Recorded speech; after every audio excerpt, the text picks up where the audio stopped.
are back just like we promised every week.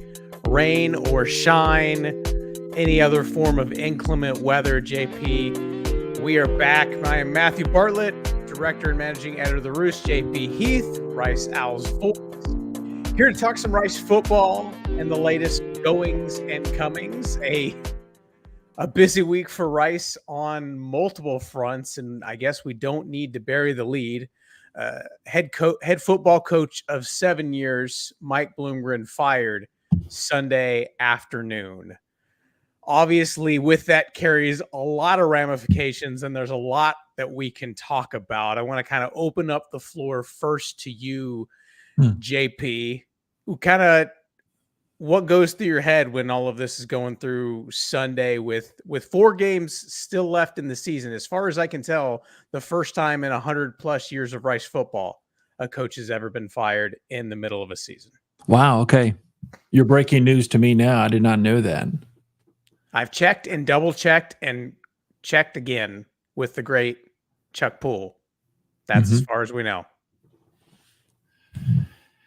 Yeah, it was shocking. I mean, it was still surprising hearing it, and you're dealing with the sting of a setback like that. And I learned it, as all good Rice fans should get their Rice information.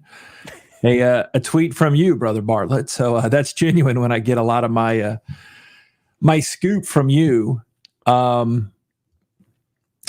mean, I guess you go through those range of emotions because I think we talked about this off air, so I know your sentiments too. I really like the guy, and feel so bad that this had to happen. And later, after kind of thinking about top moments and top games and how I'm going to miss him, I talked some on the coaches show on Monday night, still having that at Meat Casino, where it's now the Rice House Coaches Show, but just started thinking about how much I'm going to miss him and how much things like this, it's a part of the business. It happens, but really you go from upset to, I guess, all the stages of grief, if you even want to call that. I'll let some smart Rice psychological folks diagnose that, and then more the day after on Monday and yesterday, I was thinking about the staff, and hearing, which we'll get to, Coach Alomar so eloquently give a banger of a press conference. And he was very upfront. He said, "Hey, I'm under no illusions here. I'm here for these 4 games." But I think about the support staff, folks that we get to know behind the scenes. Some people's names they know, some don't. But how it affects people. People think they know, but you really don't understand how many people this happens. And yes, it's a nature of the business, but so that's kind of my process, starting with feeling bad for coach and selfish that won't get to be around him because he's just a stand-up human being, but then the staff after that. That's kind of where my head's at now. And then, oh yeah, by the way, you've got a game coming up against a team. There's still football coming. Top 30 in the country, whatever they're ranked now. That's the wild thing, because at one point, I'll be honest, and I said this, I got a couple plugs to hit here on the Roost podcast that went out late Sunday afternoon. I said that after the Charlotte loss, I was on my phone waiting every hour to see if we had news coming, because that was a bye week and things just kind of made sense. With the short week here, literally coming around and all the changes, it kind of makes it more of a whirlwind. So check out the Roost pod. We dug in a lot there. Also want to hit on, you mentioned Coach Alomar, fascinating guy, just such an interesting dude with all of that. Have a piece up for subscribers on the site, patreon.com/@theroost, with basically, I think it's almost 2,000 words on who is this guy? What's he going to do for the next 4 weeks? What are we going to expect? So not here the forum. I don't want to dig too deep into it, but there's a lot there because there's still a lot of football left to play. And then when you just get to the meat of it, it was the weirdest thing going out to practice on Tuesday afternoon, the first open practice they had since this news was announced, and talking with people and having conversations with like people I know who don't know if they're going to have a job in 5 weeks. Like, which is just kind of, that's the part that like I don't think people fully get, because there are like 50 to 100 people that make Rice football run that never step foot in between the white lines on Saturdays. So it's just crazy with all of that. And it doesn't make it any easier, because we both had talked about this on and off the show that like no one's surprised that this happened to this degree. Like Mike Bloomgren being let go, given the expectations. Even Isaiah Floyd, the team captain, called it the most underwhelming season that he's been a part of at Rice. Like, so getting here wasn't surprising, but it's the same point. Like, you could have prepared me as much as you could have, and it's still kind of like, I feel like I have whiplash, like to some degree, especially because at the same point we're out there and everybody's like, we're locked in on Navy and we're trying to focus on Navy in the game at head. And like, kudos to y'all for having the mental fortitude to be able to boom. But yeah, it was tough. It was tough for me. And I don't have to play down. Let's hope not. Yeah. Yeah. Yes. Yeah. Like you echoed what we were saying about the staffers. I come back to that. That's what I think about. You think like some going through this once before with Coach Bailiff after a season, but still some hang on, some overlap, but by and large, it's a big change. And be interested to see what path they go down. Tommy McClellan and the staff go and there'll be a different time to break those down, which I know you will, but it's a lot of change, and change is uncomfortable sometimes, but really echo what I said Monday night for those that didn't hear. Really grateful to what Coach Bloomgren supported the broadcast. He was always a pro, and the way he treated Walter, our engineer, and just treated, obviously Nate, and he always answered the questions, and he never, you get into this and you talk about the past tense, like somebody has passed away when they haven't, but he is a really good dude. He will land on his feet, and I have no idea if why he'd be watching this circus that we call the Blue and Gray Show. But thank you, Bloom, for everything, because he's stand up, and he's a righteous dude, as they said in Ferris Bueller. So he's a good guy. A Ferris Bueller quote on my bingo card for tonight, but here we are. Life comes at you fast, Matthew. I will say, you and I, in the years that we've been doing this, have interviewed and talked with a lot of coaches in various sports in different capacities, and there have been a handful that I would be cool like not having to talk to again. To put it nicely, and Bloom was not on that list. Like, I will miss getting to chat with him, and just one of those things, like sitting there talking with him after UConn, asking him about quarterback situations, and then boom, news hits Sunday, and we're off to the races. So it's kind of crazy. One thing that I hit on this a lot on the podcast, so I'll point people there, but we got kind of two alternate tracks going here for the season. There is the logistics of hiring or finding and hiring a head football coach. And there have been plenty of lists put out by a lot of people I know and respect. And there's been a lot of names on there. I promise you, again, subscribe, patreon.com/@theroost. We'll have some stuff on that front too. But as I told people earlier this week, this is not the NFL. You don't get to tank your season and get a better draft pick. Like this is not, we give up. We can't accomplish our goals, so it's over. Like, that's not how it works. White flag. This is college football. And like, I talked with Isaiah Floyd this week. He has 4 games left of his college career. Maybe if things get crazy, we get to a 5th. That'd be awesome. But these are guys that still care and are still bought in. And can I break some news right now for everyone listening? Go ahead. On Sunday afternoon, when Mike Bloomgren was let go, the transfer portal opened for Rice football players. And I have confirmed with a source, 0 Rice football players have entered the portal since then. So as we tape this, really 3.5 days since that opened. Yes. Okay. And what I'm not saying is nobody's going to leave. Like, we're going to get to the end of the season. There's going to be a lot of turnover. We'll get there. Okay. But what I am saying that it says something that, all right, I can get out. Let's go and start looking. And nobody's done that yet. Mm-hmm. So you have a team that is invested, that literally had a door open that said, okay, you can stop and go. And they're still here. So 4 games left with, and I think about 2 years ago, the Charlotte game after Will Heatley was dismissed.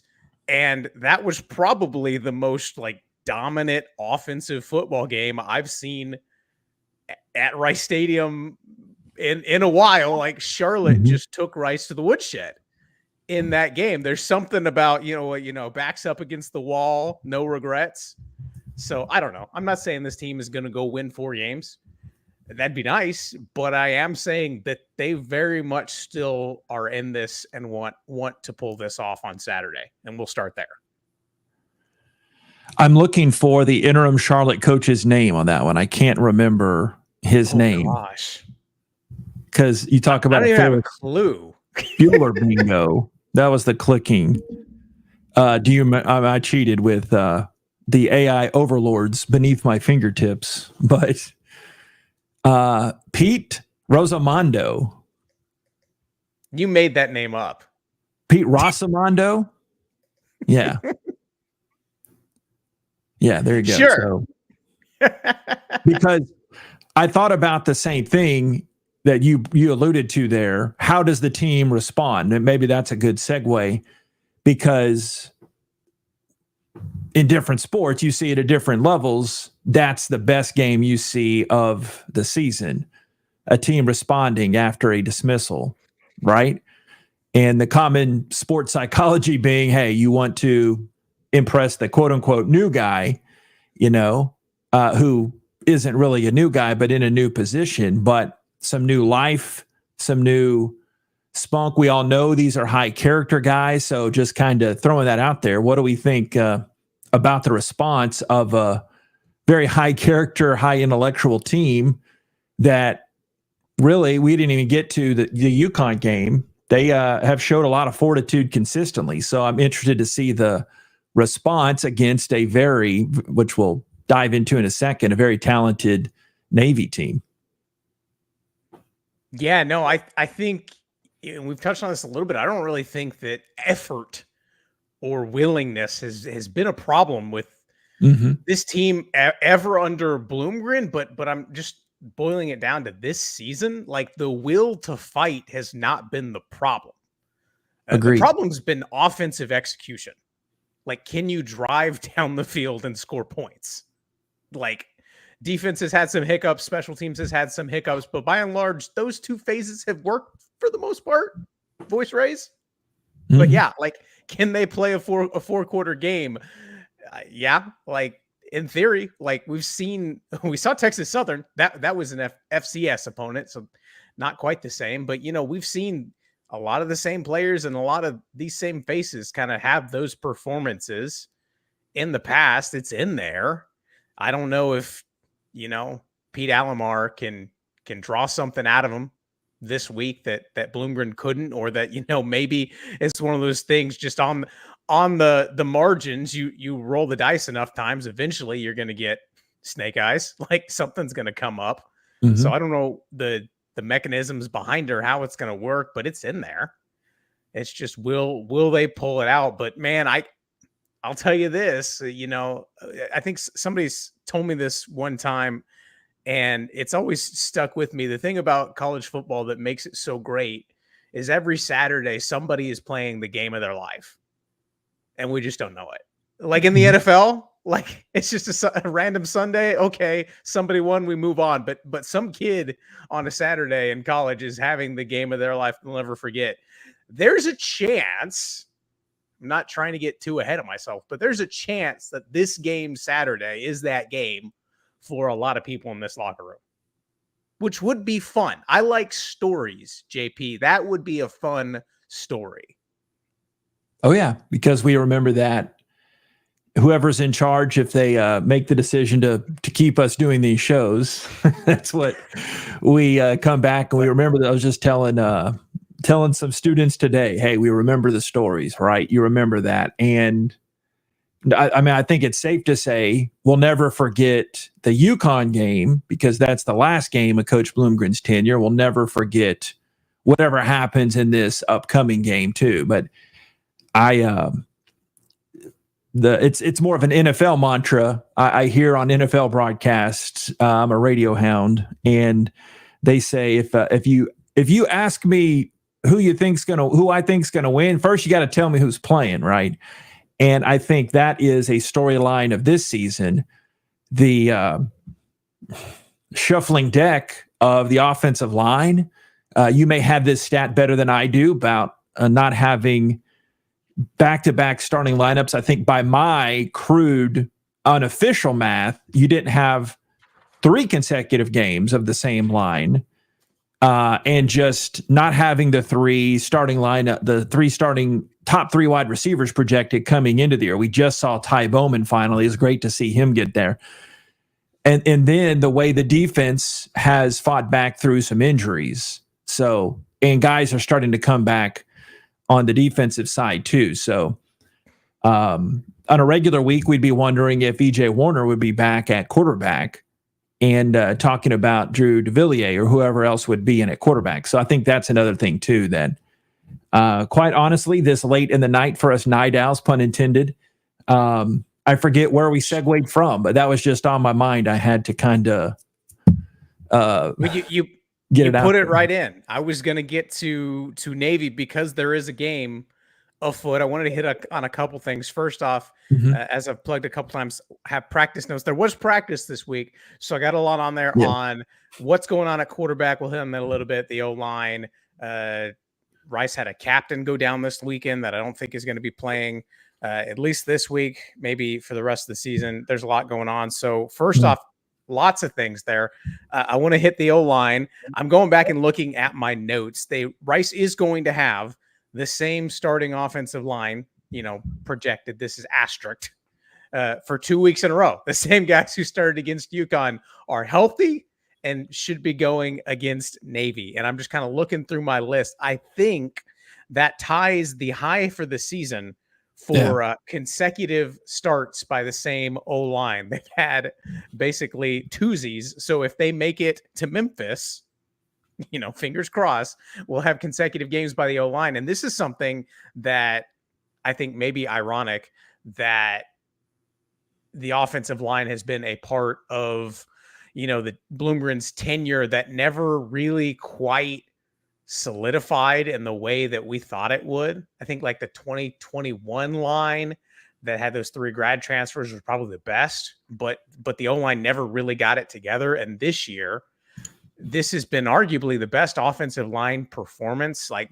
top 5 in the nation, and least sacks allowed. Quarterback pressure has not been a problem for most of the season. One of the best offensive line performances of the season in arguably their least healthy, set at the position, which just, it is ironic that the Bloomgren is now not here to be able to be a part of this, but the job that Sanders Davis, the offensive line coach, has done up front with this line has been huge. And especially as we talk about quarterback and what's going on there, they're going to need some consistency, either to protect EJ Warner to make sure he doesn't get further beat up, or B, to give a true freshman a fighting chance. So O-line important. Key analysis. Receivers important. Anything else I'm missing? I would say, I might slipped. It might be a long work day here, but the captain, who is I don't know I don't want to give out any. So Garen Hargan went Oh, down dang. on Yeah, that's right. He Saturday did. on punt duty. Yeah, that's right. So And I even announced that. That's right. yeah. So there you go. Freebie out there. But I don't anticipate him being back this week. I talked with Coach Alomar a little bit about Garen and what he meant. And I made the joke to Alomar that said, if you let him, he'd probably play on one leg.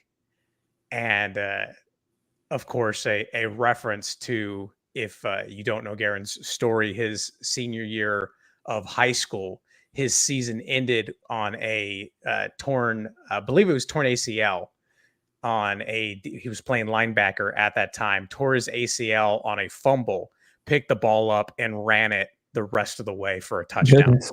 I didn't know that. Torn ACL. Dude is tough as nails. So for him not to be able to go is rough, because I think he's survived everything else to this point. So yeah, he will be one that'll be missed. But Alomar was quick to point out that, he was one of the guys that's supposed to be on there. He's one of the special teams guru. He's supposed to be one of the guys that's up on the kick returns, and he wasn't on the field for Q-Jack's big return against UConn. Instead, they had somebody else step up at fullback and take his place, and then boom, the big return happens, and everything ends up working out. Do you want to look a little bit at Navy? I have Bordy ready. A little bit. Yeah, I guess we have 8 minutes. You steer the ship. Hey there, Matthew. Oh, sound effects. Finally got it. It's only there we go. Our 9th show. So let's start with shout out Daddy Piercy. I talked to Josh Piercy's dad. He's they're good people. Big fan of our work. Ironically, I mentioned it because he said he likes how we get the other teams kind of behind the enemy lines, and we just couldn't string that together this week. So Papa Piercy, we'll do better by you coming up next week. But thanks to all of the parents out there listening and or watching it. But anyway, as you're saying about Mr. Horvath. Mr. Horvath, we start there because I think this one is interesting, just because as we saw when Rice played a month ago against Army, this kind of option football attack, it all comes down to who is the quarterback. And Bryson Daly had a field day against the Rice defense, as he has had against just about every other defense he's faced so far this season. And number one objective for this defense will be shutting down Blake Horvath, who is the Navy quarterback. And something that particularly makes me nervous about him is he can run, but his accuracy as a thrower, particularly deep down the field, is something that pops off. You want to talk about slight differences between Army and Navy? They are both triple option offenses, but Navy is a lot more willing early, and not just on a play action shot, but a lot more willing to take to the air. And I think that's something that's been interesting. I talked with some folks on the beat at Navy this week about what makes him so special and different. And it's his willingness, they said, to stand in the pocket and throw the football. Something that when you think of a triple option quarterback, you don't think of that.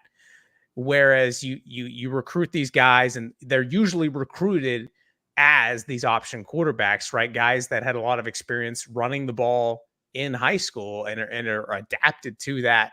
They don't sit back and wait and do your 5-step drop and hold the ball and make your reads. And Horvath, that's a point that they'd called out and said he's grown a lot from last year to this year as being willing to do that. And as he's progressively been more willing to be a passer, it's made this Navy offense more dangerous. So he's one guy that I think Rice really, really needs to look out for. Yeah, you saw some writers floating him out there a few weeks ago, and he's still really good even before that Notre Dame game where they hadn't fumbled the whole year. and they fumbled it 3 times in that first half. And I forget if it was they lost all 6 turnovers or fumbles on the game, but they had 7. Put the ball on the ground 7 times, lost 5 of them, and had an interception. Yeah, and that was last week. So that would be the doctor serving it up on a platter. I mixed metaphors there, but that the Rice defense would really need that as a big key. If they can turn it over, you can force that many turnovers, but Horvath, a big part of this offense that's second nationally in pass efficiency. Number 1, Matthew, is... I'm going to go Army. Army, yeah. So the moral of it is they don't pass it a lot, but when they do, they can catch you napping because they establish that run game, fundamental of this great gridiron game. And yeah, it all goes through Horvath. They've got Heidenreich. This is incomplete boardy for those unfamiliar with this phase. I have been negligent in putting this on. I do have a few of the notable stats that caught my eye in my first run through the notes. It's the middle of the week, folks. Give me a break, right? But they're the number 4 scoring team in the nation, about 45 points per game. And their ground game is great. Trying to think of another G alliteration, but 275 rushing yards per game, Brother Bartlett. Second in the conference, only to Army. Yeah, and 4th in the nation. So it's a team that's going to run it and run it and run it and run it and pass and then run it and run it. The thing Coach Newberry has done here, you heard Coach Alomar talking about at the then that they did put that on YouTube. Highest recommendation for Rice fans wanting to learn a little bit more. Obviously, go to the Patreon for Brother Bartlett, but Pete Alomar, he got after it, and he gave a lot of insight on what you can expect from this Rice football team. That's out on this same channel, the Rice Owls YouTube page. But Horvath, Heidenreich, and out here you have, by the way, Kent is an Olympic trial sprinter in the 400. He only has 4 catches, but they go with the fullback who will get a lot of carries here, Texa, and then Heidenreich too, their top 2 rushers outside of Horvath. So it's a three-headed monster, Leviathan, whatever water land creatures. Leviathan sounds pretty good. Yeah. See, I gotta go deep in the aquatic references here because folks can only understand that against Navy. This is one I can't wait till we go there next year. But Navy, utmost respect, obviously, for Army, and having seen them a lot over the years, it almost felt like a conference game. But I've been looking forward to going against Navy for quite some time. And Horvath is that dude, as the kids used to say in 2021. So whatever the hip phrase is now, they're saying Horvath. He's the guy, right? Have we moved past that dude? I don't know. It may floor you, but I am not at the forefront of hipness and coolness. I can't imagine that, JP. I can't. Who would have thought? Yeah. So then we flip over. Yeah, for sure. Go ahead. Well, I was going to say we flip over to defense unless you had anything else on offense. No, and then now you see I haven't finished all of the secondary here for Bordy. There we go. Last in the conference. Yeah, you're going to see first, last stuff. That's how I put it. First, last, and stuff there. Stuff. I like that. Oh, man. Yeah, we can talk about the front 7, but I do want to talk about the front 7 because this is a part where I think it is interesting. Rice kind of really struggled to run the ball against Army, which was somewhat surprising. And I think a lot of that was kind of game script and just not getting out front early. So kind of some similarly sized guys. This isn't a particularly large collection of human beings, compared to some of the folks they've seen in the rest of the AAC. You can run a little bit on Navy. Was kind of looking at the numbers, 177 yards a game allowed on the ground, which is kind of unusual for this defense. So I think there's some opportunities there. One thing that stood out to me when I was prepping, this is one of the best teams in the conference and one of the best in the country at red zone defense. They have perfected the bend but don't break. They want to make you kick field goals. And if you kick field goals and they score touchdowns and milk the clock, you are not going to win this football game. So I know that, Rice has had their own odyssey when it comes to field goal kicking this year. Tim Horn did get his one shot against UConn, nailed it through. That was great. But yeah, I think, again, running game and then making sure you find a way to finish. And like we mentioned, this team has nothing to lose. So I don't know if Coach Alomar is going to be more of a risk taker than Bloom was. Bloom certainly liked to push the envelope where he could, but might be interesting to see if there's a bit more willingness to amp it up a little bit and go for broke. Why not? Yeah, he didn't come out and say it, but he gave us that impression that they're going to be aggressive. I need to get the direct quote. I slipped. I didn't have the exact, because I don't get the direct quote, but I like typing just to stay active and write down some interesting stuff. But I got that impression that they're going to be fast, play free, and be aggressive. I think that's coming back to me in the weird way my brain works. But you talked about their red zone defense. Rice's red zone offense has struggled. They're bottom 5 in the country in that category. So third down's always key. Nate and I have talked about the last few weeks. And yeah, I like what you said about that red zone. Navy's red zone defense is really good, where Rice's red zone offense has struggled on the season. Their total offense is top 50 as far as yards, but they're top 10 in scoring, and like we saw on Bordy on the other side there, they're top 5 in rushing. Their pass efficiency is really good, and they don't turn the ball over much either. Their turnover margin is it's only quote unquote top 60, but as you'd expect with an academy, they don't make the silly mistakes. I think right now, looking on paper, I think Army is the better team, but I think Navy has higher talent in the premium spots.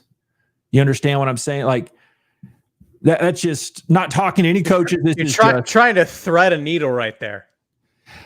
Does that make sense though? Because I think you take Daly in the 2 quarterbacks, and the Army and the Navy folks probably hate being compared to each other because they despise each other so much. It's never happened before. It's never happened. Yeah. No one's ever compared Army and Navy.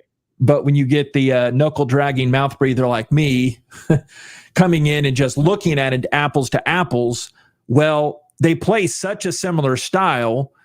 And I asked Coach Alomar yesterday, it seems like 5 days ago now, but I asked him, can you draw on that experience? And he said in a roundabout way, you can a little bit, but they gain more experience from playing a defense that moved a lot last week against UConn. And then this week, Navy has a lot of the late pre-snap movements to try to disguise things. And that's where, newsflash, your quarterback comes into play. Quarterback's kind of important in this game, Brother Bartlett. I've heard that. Does that throw a wrinkle to DeVilliers, or is that something Warner would handle? But again, more of my brain just vomiting thoughts out that I came to mind there. We wrapped this thing up. I think you're right. I think the thing that is most interesting to me with these two sets of teams, with Army, we've seen they've been able to play their style of football every game this season. They're undefeated. They're 7-0. They're playing for a trophy this weekend against Air Force, and I think they're like 28, 26-point favorites or something like that. Army's really good.